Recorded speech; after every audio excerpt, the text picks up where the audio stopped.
Hello everybody, this is Havoc, and welcome back to Prehistoric Kingdom. First and foremost, thank you for all the well wishes on getting better. I'm currently a work in progress, I'm not gonna lie. I simply wanted to try and get another episode out because dadgummit, I am trying to be as dedicated as possible to ensuring that you have something that's not every other week. I want to try and get the weekly things out. I want to try another series on the channel. And so I'm trying to be dedicated to weekly uploads, which I know probably, we'll see how it goes because I know how things are in my life. But anyways, in the last episode, we had a really fantastic time building our market or our bazaar. That's the word I was thinking of, even though I didn't actually say it. And in fact, thank you for the comment suggesting it. It's quite a bizarre experience, if you know what I mean. But we have other updates that we have done since then. There are a few things that I worked on offline. I try to make things a little as comprehensive as possible. I haven't fleshed this out. To be quite frank, I just didn't want to go in and color everything. It'll probably happen in the future, but it's all good. I added first and foremost. I need to stop saying first and foremost. But this was a fun little thing. I found this asset and I was like, you know what? That would kind of be a fun little thing for kids to jump off of and, you know, break their bones, all that fun stuff. That was a cool little asset, which I may add more in the future. I don't remember if I added this stuff post. I want to say this was offline. But it's still a really fun way to make this entrance into the exhibit area. Because as you'll see, and what we're going to have little thematic things, is that we're going to use our rocks to divvy up our land. And that's what I've been doing for a while now. It's been pretty darn obvious, but I'm really heavily leaning into it because I don't think there's better ways to separate sections of the park than to have some thematic things. And for instance, like we have a cool little like photo opportunity here to be in a dinosaur cave just for the fun of it, etc., etc. That dude, is he balding? His head just looks completely different. Anyway, sorry, distracted squirrel. But I think it'll work out, and I think it looks really good. The second update over here is that we reformatted things a little bit. For one, as you remember, the wetland part is bordering the edge of the park, and there's a pretty definitive line here that separates the two regions. And so, for one, I wanted to make a very large exhibit, or a very large habitat. This will be where these boyos currently are. But it's going to go into here, and to be quite honest, it may go all the way out here first. I wanted a big, huge exhibit because we did a lot of research in the offline mode. We have unleashed our Styracosauruses, which do have that wetland. We do have our Pachyrhinosaurus, which you could have in there. So if you'll remember well, maybe don't. If you went and saw the original Prehistoric Kingdom park that I first did, I basically had a... trying to think of the word, the horned dinosaurs. I can't think of the word, and mine is blanking. But I essentially had them all in different exhibits, all in their own sector. Well, this time, I think we're hopefully going to have a large enough exhibit where we can have all of them in the same area. Lots of different viewing platforms, lots of different combos. I think it'll look fantastic. The only kicker is that, as you can see here, I am limited in the actual final space. I physically can't go. Even though the border is, you know, right here, I have a limitation. So we are going to be limited in our space a little bit, but it should work out overall. And so being able to combine, you know, 6 or 7 different species into a single exhibit, again, we're going to have something different here. I'm going to make this my large experiment, which if you'll remember from the last time, for those of you who've been here a while, the scale of some of the projects I had last time is what killed me, but I think this is still doable. It's not overwhelmingly outrageous. And so I'm really excited about this section, and we'll have a pretty long episode dedicated to it. Next up, though, the one thing that I enjoy is experimenting and filling every space. I think there's room for breath, there's room for breathing and open spaces, but to be quite frank, there was this corner here from me redoing all of these exhibits, and it was just empty, and I really, really hated it. So I basically built with accessibility in mind on one side and regular stairs on the other. Built what is basically a nice little just chill area where you can go and you can view some of these gorgeous dinosaurs on both sides. You can look at our, what are you? You're not a tropical. There we go. Scelidosaurus on the one end. And then this is where we have our Nasutoceratops, the ceratopsians. That's what they're called. That is what they're called. So the ceratopsians and our Psittacosaurus. So that's just a fun little thing. Eventually this will be changed over because remember, this is going to be our coastal region. But until that point, it's going to remain a nice little viewing area. And of course, it's thematic to the whole area where we're going to work on our coastal exhibit stuff, and it gives us a little bit of revenue over there as well. Now that's pretty much it out of those things. Those are the updates. And while it's been, it's been an episode since we've done anything directly dinosaur related. Oh, sorry guys, I'm a little bit scatterbrained today. We did do one more thing, and that is we have male incubations. So now when I go over to my genetics lab, we can actually have male and female dinosaurs. Now, I'll admit I don't quite know what that means or what that will do. Whether that means we have genetic variations or abnormal gene structures, but I do love the idea of being able to have males and females. If they mate, I don't know. That's part of the game that I'm not familiar with, so if you want to enlighten me, that'd be great. However, that's going to be a fun little experiment to see how it goes down, because to be quite honest, I have no idea what the consequences of those actions will be. Now, on for today's content. I had mentioned a while back that we are going to take this part, this opening right here, and we are going to turn it into a viewing platform that's also a restaurant. This will kind of be the wrap up of the food court, as it were. We still have things to do here. Don't know what I'm going to fill the space with. If you have suggestions, I'm all ears.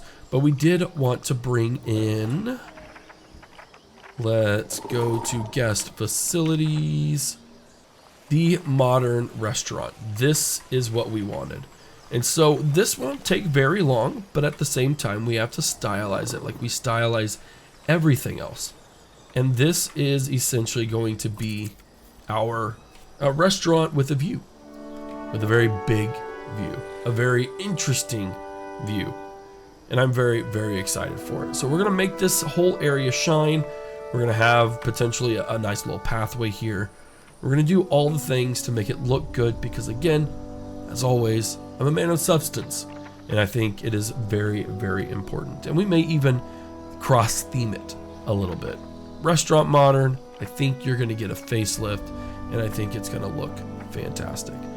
Now, to be quite frank, to save my voice, there probably won't be voiceover Havoc. So it's going to be a little bit quiet. It's going to be a little bit different, but that doesn't mean that the quality is going to change at all. So with that out of the way, sit back, relax, and enjoy our restaurant with a view as it comes to life.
All right, well, it's a little bit foggy.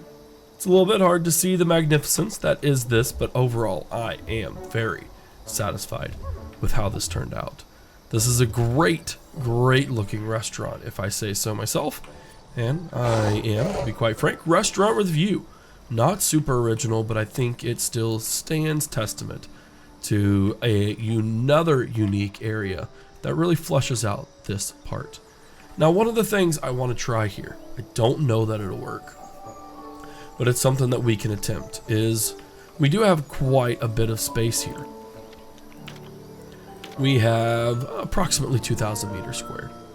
I think it would be a really cool thing if we were to go and recruit a couple of Coelophysis. Again, we're really kind of leaning into, ooh, yeah, dust bath. Dust bath looks great. Let's hire. Let's get a male. Let's get a couple of males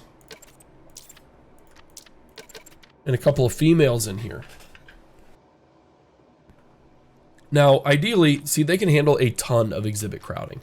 So in fact, we may just hire quite a few of these. Maximum capacity reached. That's totally fine. So we're going to see what they do. We're going to see if they are even compatible for this area, because they may not be. But I think it'd be really cool. We have the enclosed space. There's plenty of area for them to go to. And we're going to see whether or not they really enjoy it. Now, they may not. Because look, we have wetland, we have scrubland. So what we need to do here, this is what I was talking about the other day. So we can say, hey, there is, what is that, coastal? Let's remove all, well, it was supposed to be only.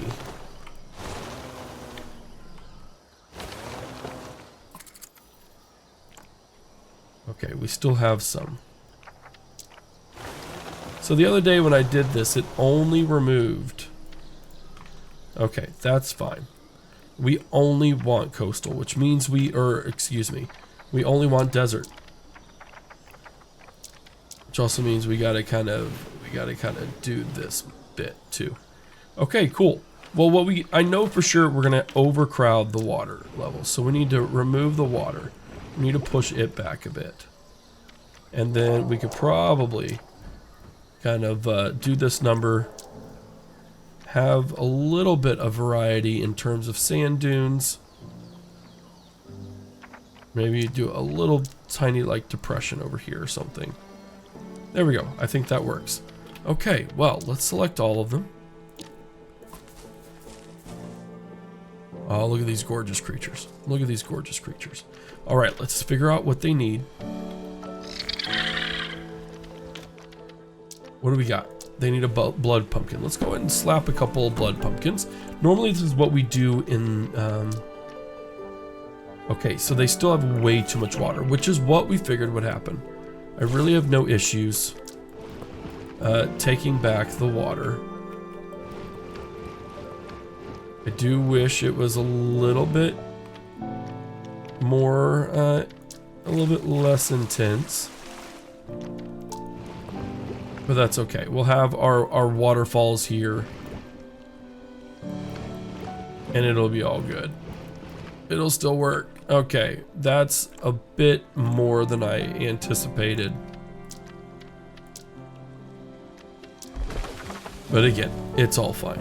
I'm not super hurt. I still think it'll look awesome. It'll look awesome. And then of course we need our oasis, which is what we are going to do here. Well, now that it isn't really an oasis, no, we're still going to do it because I do kind of have that theme all the way over here. So let's go ahead. Let's not do a super high density, but let's do a lot of forest. We are going to make this.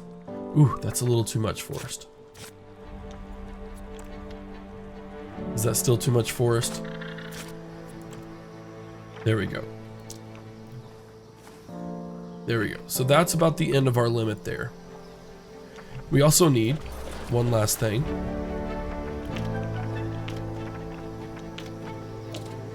We need some feeders. It does not need to be that. It needs to be, what do they have? What do these boyos and girlos require us to have? There we go.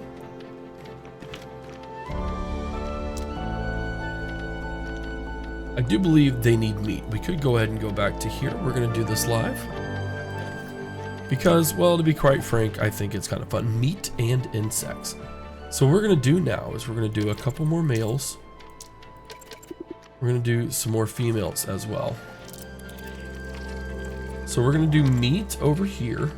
We're going to do insects over here. Just kidding. And then we're going to get another feeder right here, and we are going to have that be meat. And they don't mind the crowding. Their welfare still isn't completely on top. And I'm curious as to why. So it says that they probably do want or they need coastal. I think coastal is the issue, to be honest. So let's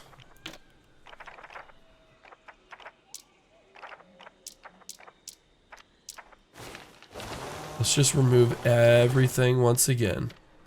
Want to make sure that there's nothing in this. Or is it that they do like coastal? That's what I need to figure out. So let's go into our nursery. It is that they want coastal. Now, does that mean that they need to have the coastal? Or are they going to be satiated? Let's find out real quick. We're gonna go back in time.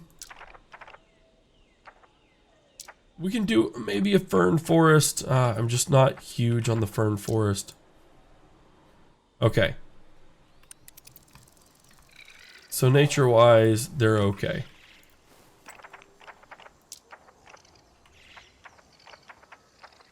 Let's go here.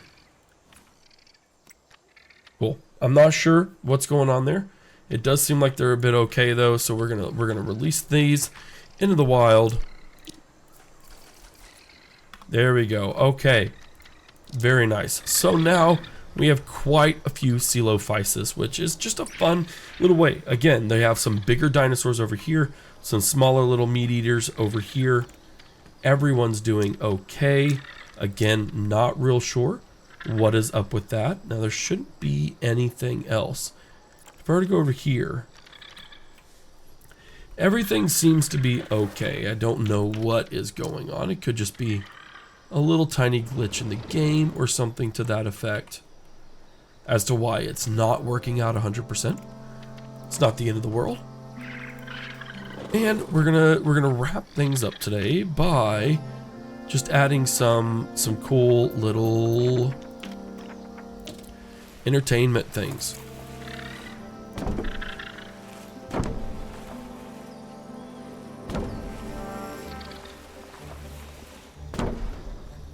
There we go. I do wish all of these would work in sync, but it's okay. And we do also have some new viewing things and some new boxes. Again, this is a little bit unnecessary, but I do like having views. There we go. I don't know what the termite mounds do, but I'm hoping that they add some nice, just simple things to do there. And then last but not least, in order to allow our guests the proper experience, they do need medium boxes.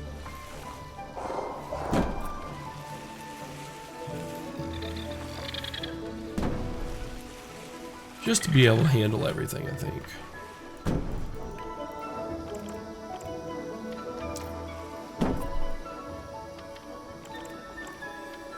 I don't know why that little dude's having a problem. Maybe it'll be fine once everything connects.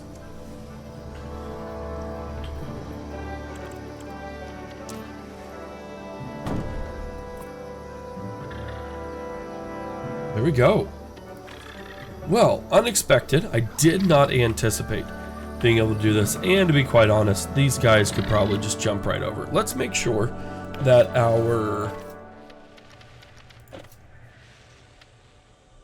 because I'm wondering if, let's see, we need the 2.5 meters fence security. That's what I thought. So that may be why at least some people are freaking out. So we are going to go ahead and replace the fences.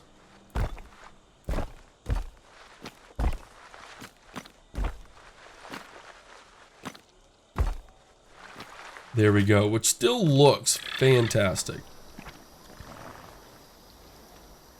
And I'm almost wondering if it wouldn't be better. Is that a little too much? Or is that not an... See, I feel like that's a little bit awkward. Whereas I feel this is a little too extreme. We're going to go back to these. It's a little bit of an expense, but it's no worries whatsoever. Alright, so we still have nature at 65%, which, to be quite honest, I don't know why. Which is a little bit buggy to me. It bugs me quite a bit. Hunger and thirst, okay, they're good there. We got insects, we got all the things that they need. They're just not quite enjoying it as well as I had hoped. But I have to admit, these are gorgeous looking. Oh, that's disgusting. Really? Did you really just poop on live TV? Yes, you did. I imagine that we could probably put in 100 more, and these probably wouldn't be too crowded. What's their... Yeah, their exhibit crowding is only at 9%, so we could have tons and tons of these little Coelophysis running around. I have no idea if lots of males or females are bad ideas. But we're going to put them in there, and we're going to have just a grand time working on all this. Now you can see here we had a little bit of expense issues, which is fine. We're still rocking it really, really well. I'm very excited on how well things are going in the park overall. Wait for Diablo to make, there we go. Let's do this. Let's super fast forward time as we move along.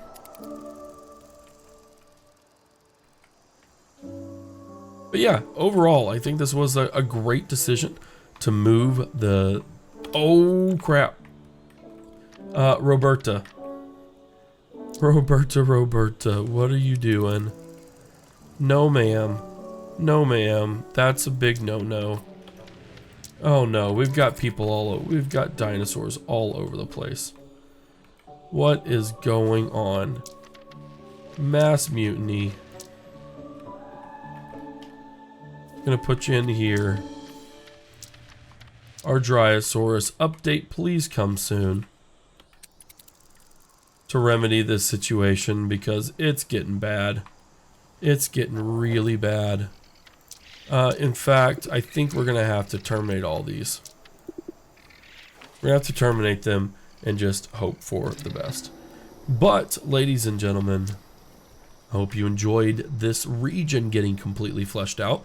Again, bit unexpected over here, but I thought it'd be a fun advantage in order to try and push, kind of roll with the punches. This looks great. I love this whole section tie-in, and I am so looking forward to getting this area fleshed out for the wilderness, the wetlands. We've got a whole dining experience that I want to create over here. We're going to try and do what we can. And mind you, the desert biome can totally just wrap around here. We're not limited in how we divvy this up. This is just a small section. There's going to be more dinosaurs coming in. There's going to be lots of positive things going forward. And then, of course, our coastal experience. I need to do some research to find some coastal biomes, or at least maybe what people have done on the game, just from screenshots and looking things up. But overall, it's looking fantastic. Ladies and gentlemen, that's going to be the end of today's episode. Apologies for the scratchy throat. I hope to be fully recovered by the time of the next episode. But again, I wanted to be dedicated to you guys and try and do some fanfare in this area. This, oh my word, this just looks so good. I love everything about it. I think it works great. And it's so thematic and ties in so stinking well. But if you did enjoy this episode, be sure to do all the things, such as give it a thumbs up, subscribe to the channel if you really enjoyed the content. On top of that, if you want to become a member, you'll get the ability to have something named after you within the park, as well as other features once I start pushing into other games, which I'm hoping to do as well soon. Outside of that, guys, your support's been amazing. Compliments have been awesome. I've loved every single part of it. This is Havoc, and I'll see you in the next episode. These are nature's greatest creations. This is your park. This is Prehistoric Kingdom.